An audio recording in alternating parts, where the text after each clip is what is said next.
बच्चों क्वेश्चन दिया गया है, नीचे दी गई आकृति में ग्राफों को देखिए।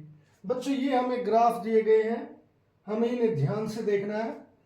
प्रत्येक आकृति y equal to p x, यानी कि y equal to p x, और जहां पर पी एक्स एक बहुपद है इसका ग्राफ है। यानी कि ये जो ग्राफ दिए गए हैं ये y equal to p x के ग्राफ है। बच्चों ग्राफों में प्रत्येक के लिए पी एक्स के शून्य ज्ञात कीजिए। अब बच्चों यहाँ पर पी एक्स के शून्य ज्ञात करने हैं। बहुत सारे बच्चे क्या करते हैं बच्चों इस क्वेश्चन में कि यहाँ पर आकृति में एक लर्न बाय हार्ट कर लेते हैं, रट्टा लगा लेते हैं, और फिर उन्हें यह पता नहीं होता कि उनका आंसर आया क्यों है। बच्चों में ये क्वेश्चन समझना बहुत ही बढ़िया क्वेश्चन है। इसमें देखिए ये जो ग्राफ दिया है ये y equal to p x का ग्राफ है। इसका मतलब है कि अगर आप x की वैल्यू बदलोगे तो y की बदल जाएगी। दूसरी बात, हमें यहां पर इसके px के शून्य ज्ञात करने हैं। px के शून्य, अगर मान लो px के शून्य ज्ञात करने हैं तो मुझे पता तो होना चाहिए कि px के शून्य निकलेंगे कैसे।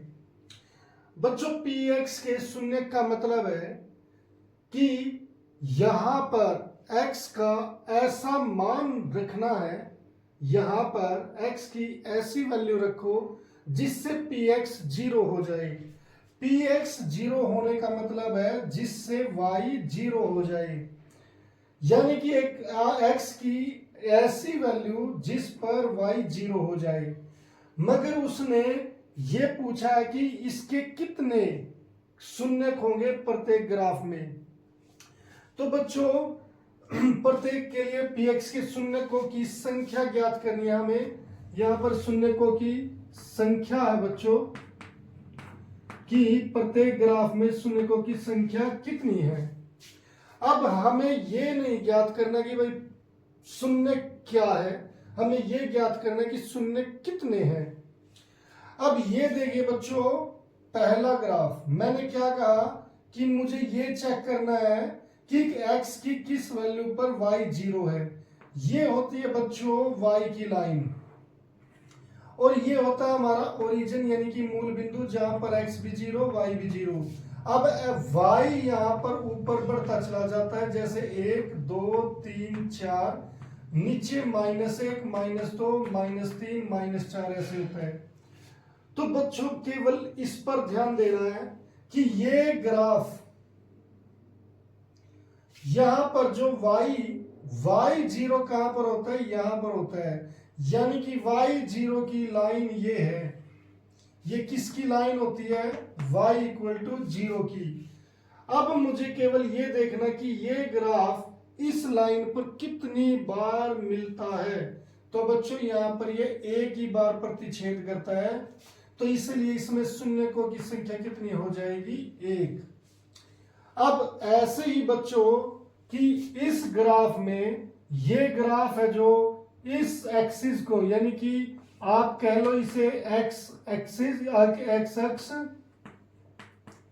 या फिर आप बोल दो इसे y इक्वल टू 0, यानी कि y इस लाइन पर 0 होगा, चाहे इसे y इक्वल टू 0 मान लो। तो ये ग्राफ इस एक्सिस को 2 बार प्रतिच्छेद, एक बार यहां पर और एक बार यहां पर प्रतिच्छेद करता है, तो इसलिए इसमें शून्यकों की संख्या कितनी होगी, 2 होगी बच्चों। अब यहां पर ये ग्राफ इस अक्ष को, यानी कि एक्स अक्ष, हम इसे देखिए बच्चों एक्स अक्ष भी बोलते हैं, हम इसे भुज भी बोलते हैं, और हम इसे y इक्वल टू 0 की लाइन भी बोलते हैं। ये तीनों नाम होते हैं बच्चों इसके। तो यहां पर 1 2 3, ये 3 जगह काटता है, तो इसलिए इसमें शून्यकों की संख्या कितनी हो गई, 3। यहां पर बच्चों ये जो ग्राफ है, ये जो ग्राफ दिया है ये x अक्ष को एक ही जगह काटता है, तो इसमें शून्यकों की संख्या कितनी हो गई, 1। अब बात करते हैं इसकी। बच्चों ये ग्राफ केवल यहां पर टच हो रहा है, तो एक जगह टच होता है तो इसकी भी शून्यकों की संख्या कितनी हो गई? 1। और इसमें ग्राफ बच्चों यहाँ पर 1 2 3 4 जगह ये काटता है, प्रतिच्छेद करता है, तो इसलिए इसमें शून्यकों की संख्या हो गई 4।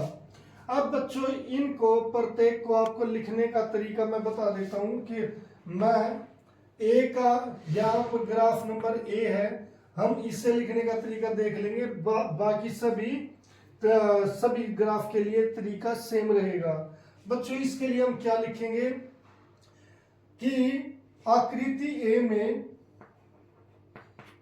शून्यकों की संख्या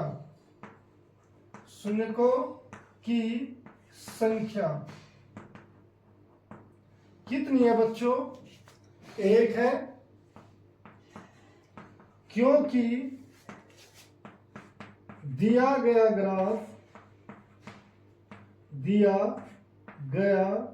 ग्राफ एक्स अक्ष को केवल एक जगह प्रतिच्छेद करता है, केवल एक स्थान पर प्रतिच्छेद करता है।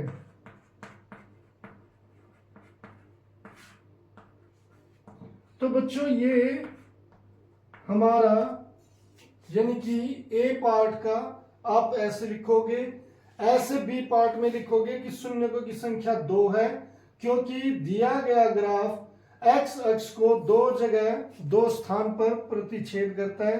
ये 3 स्थान पर करता है, ये 1 स्थान पर, ये भी 1 स्थान पर, और ये 4 स्थान पर प्रतिच्छेद करता है। तो इस तरीके से आपको पूरे आंसर देने हैं। अब बच्चों यहाँ पर जब एग्जाम में वो क्या करता है कि कई बार यहां पर x की जगह वो y दे देगा, इसको चेंज कर देता है, और बच्चे फिर इसका आंसर, इस ग्राफ का आंसर फिर वो गलत देंगे। वो इतना सा काम कर देता है कि जहां पर x था वहां पर y कर दिया, जहां पर y था वहां पर x कर दिया। मगर जो बच्चे रट कर गए हैं वो तो यही देखेंगे कि इसमें 1 है, इसमें 2 है, वो ऐसे ही देखेंगे। अब मगर मान लो बच्चों अगर ये होता x बराबर है पी वाई, जहां पी वाई एक बहुपद है तो पी वाई के शून्यकों की संख्या ज्ञात करनी थी, तो बच्चों इसका आंसर बदल गया था वो। अब इसमें आंसर क्या होता बच्चों? मुझे किसके? पी वाई के शून्य ज्ञात करने हैं, पी वाई के शून्य। अब पी वाई के शून्य क्या होंगे कि y की ऐसी वैल्यू जिस पर x 0 हो, जिस पर x 0 हो। अब बच्चों x जो ये एक्सिस है, ये 0 कहां पर होती है? यहां पर होती है बच्चों, यहां पर होता है 1, यहां पर होता है 2, यहां पर मान लो 3। तो ये लाइन है जो बच्चों इस पर x हमेशा 1 रहेगा, इस पूरी लाइन पर 2 रहेगा, इस पूरी लाइन पर 3 रहेगा। तो जो ये 0 है बच्चों, x 0 इस लाइन पर होता है। तो अगर उसने ये दिया होता तो मैं ये कहता कि y का वो मान ज्ञात करना है जिस पर x 0 हो, और x 0 इस लाइन पर है, तो ग्राफ हमारा यहां पर काट रहा है, तो इसका मतलब इसमें शून्य केवल 1 होता, शून्यकों की संख्या क्या होती? 1। और जबकि अगर यहाँ पर px हो तो शून्यकों की संख्या कितनी होगी? 2।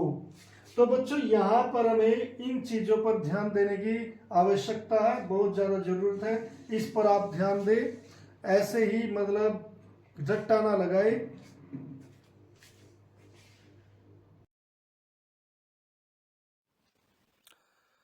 उम्मीद है बच्चों ये लेक्चर आपको पसंद आया होगा, और अगर आपको ये लेक्चर पसंद आया है तो इसे लाइक और शेयर जरूर करें, और चैनल को सब्सक्राइब करना ना भूलें। तो मिलते हैं फिर नेक्स्ट लेक्चर में, तब तक के लिए bye, have a nice day.